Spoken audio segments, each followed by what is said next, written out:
Quando falamos de desenvolvimento para o writing, realmente então aqui temos que ter duas coisas em mente. Primeiro, precisamos já pré-definir uma estrutura padronizada de produção tanto para o Task 1 quanto para o Task 2 do módulo IELTS que realizaremos. E dois, precisamos de desenvolver precisão também, não é?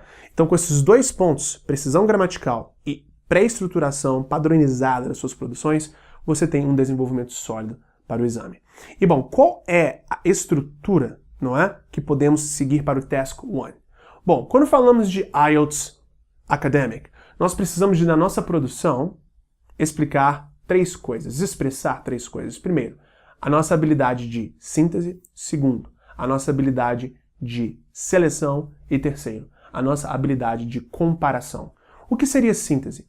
É a nossa capacidade de realmente sintetizar o que vimos nos dados que são demonstrados ali, não é? 2. O que seria a seleção?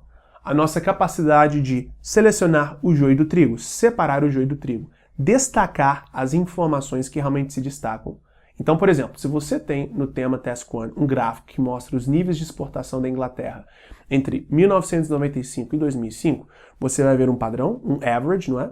Mas aí, vamos imaginar que em 98 há um spike, há uma subida muito alta, depois desce de novo, volta para a média e continua subindo. E aí em 2003 tem uma caída muito alta, depois volta de novo e tudo volta ao normal. Estes spikes, não é? Essas partes, esses momentos que a coisa foge da média, é o que você destaca no momento da seleção. E o que seria a habilidade demonstrada de comparação?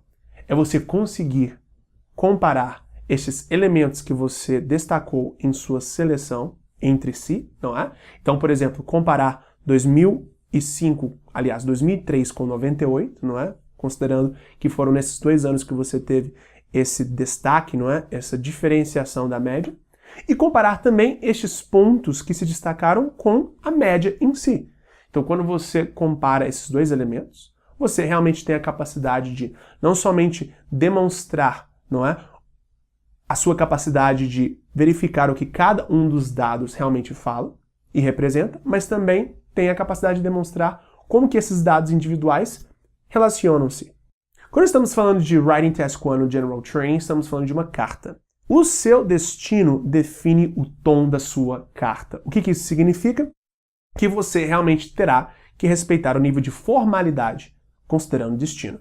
Se é um amigo ou familiar, você pode e tem que escrever uma carta mais informal. E se você tem como destino alguém que você não tem intimidade com, você tem que escrever uma carta mais formal. Agora, o que é formalidade e informalidade no IELTS? É bem simples. Formalidade é você não utilizar de nem slangs, ou seja, gírias, e nem de contrações. Ou seja, você não escreve I'm, você escreve I am. Você não escreve you're, você escreve you are, não é?